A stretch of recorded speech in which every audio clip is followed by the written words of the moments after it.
One more. I'm trying to be clean. 1, 2.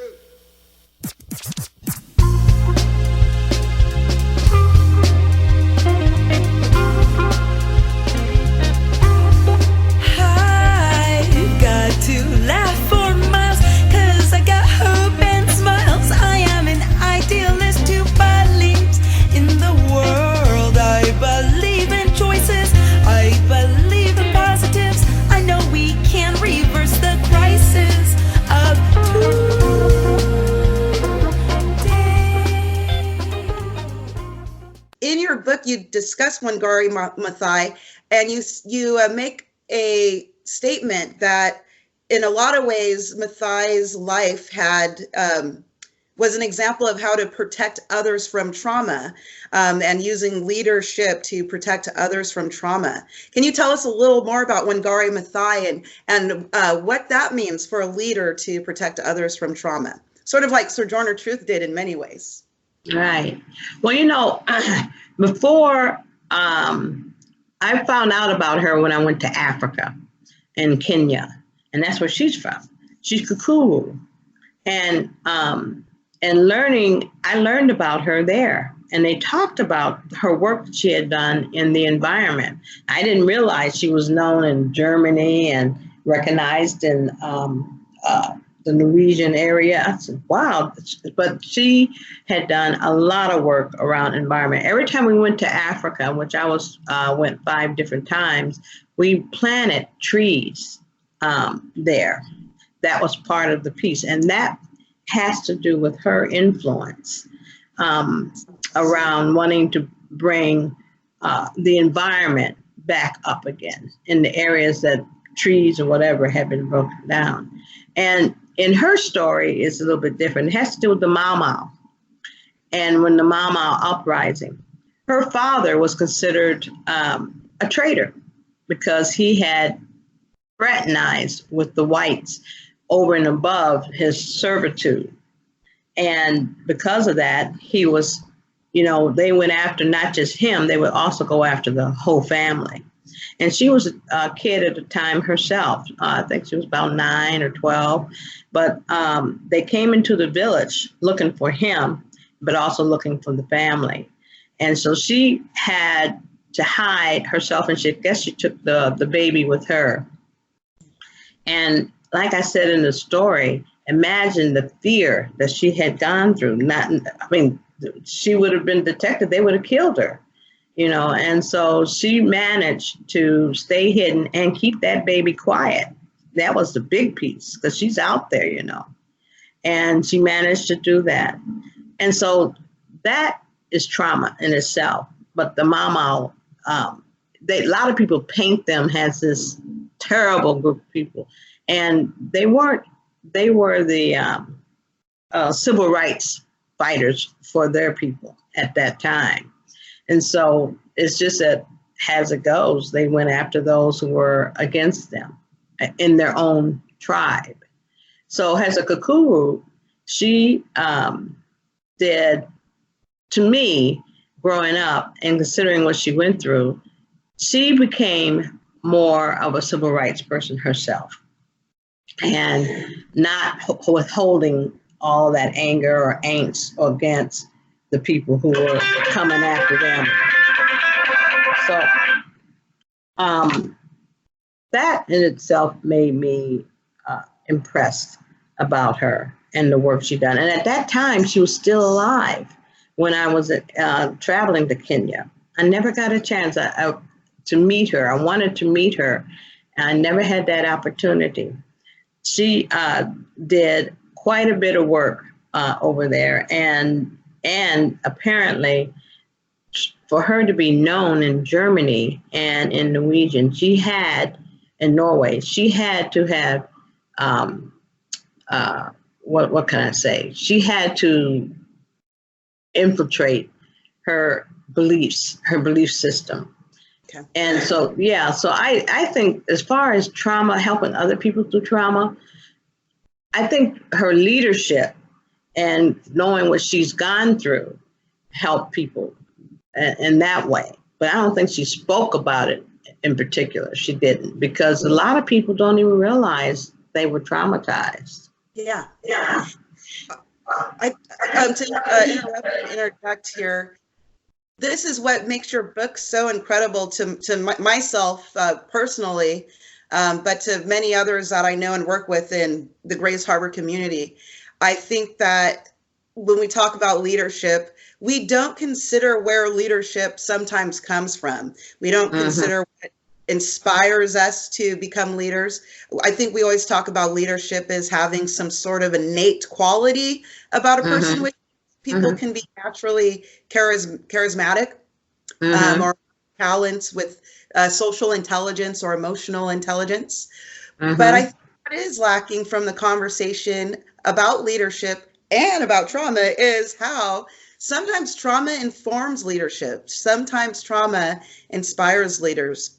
And the leaders you chose, they rose up to become leaders as, I think, from what I see as young adults who came from childhoods where they were traumatized, and whether the trauma came from their family or the people around them, or the trauma came from just the societal oppressions of the day.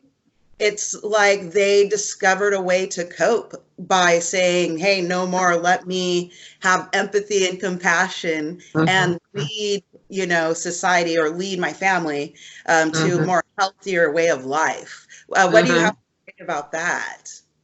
No, I think that's very true.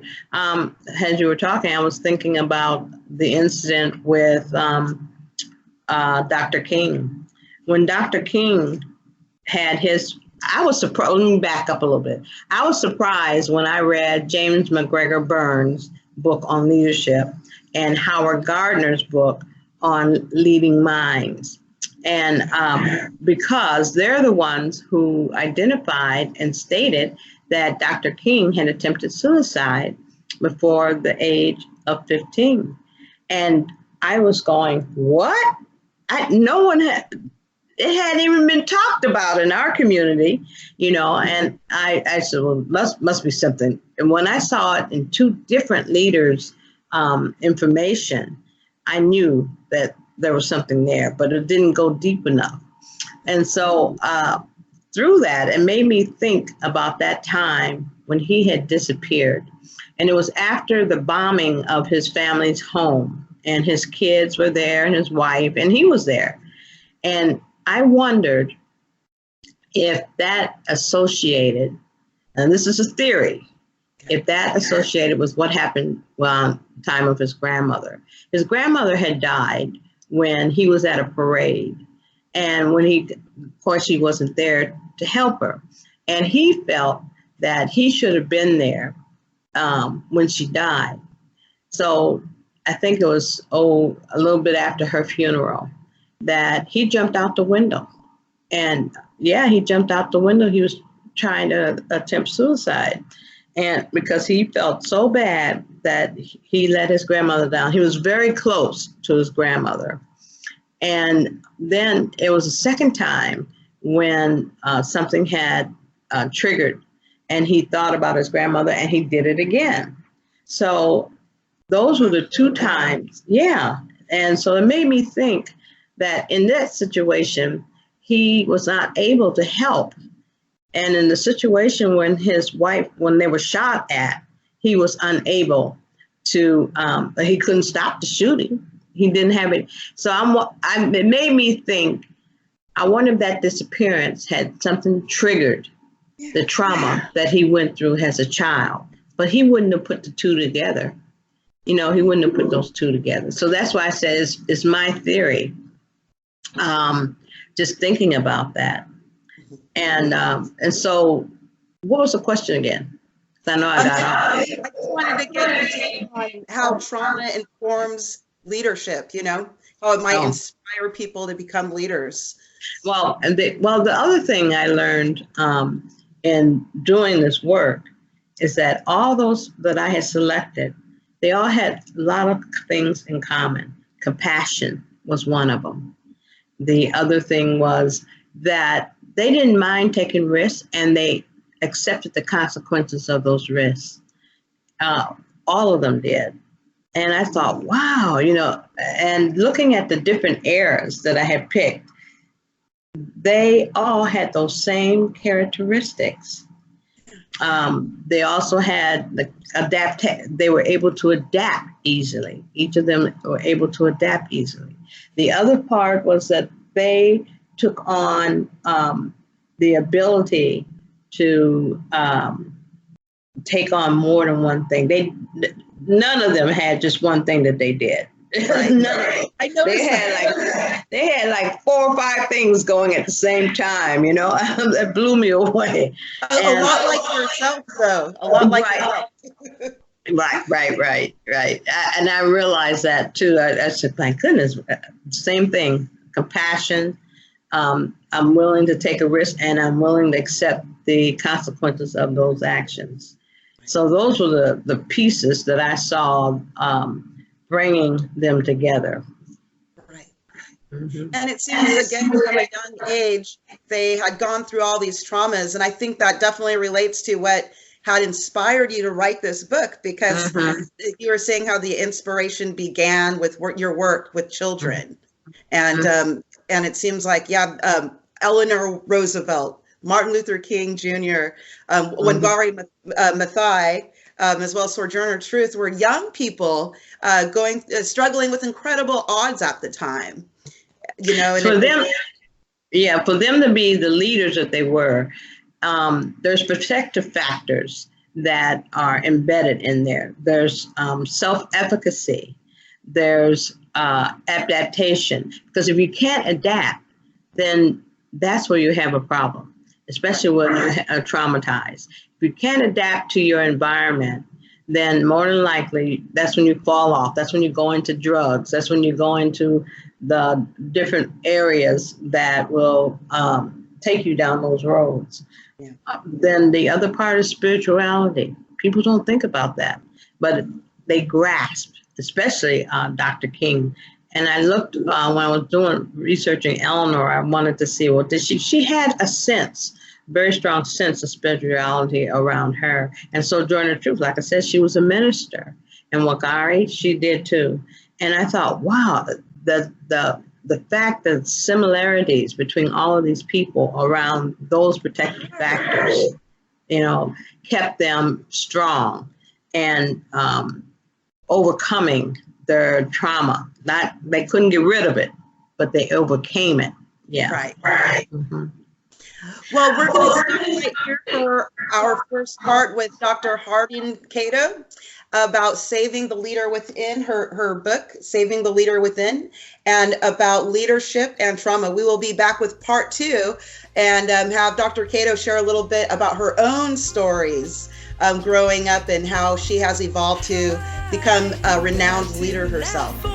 Thank you for tuning in, and we will be back in just a few moments. I am an idealist who believes in the world. I believe in choices.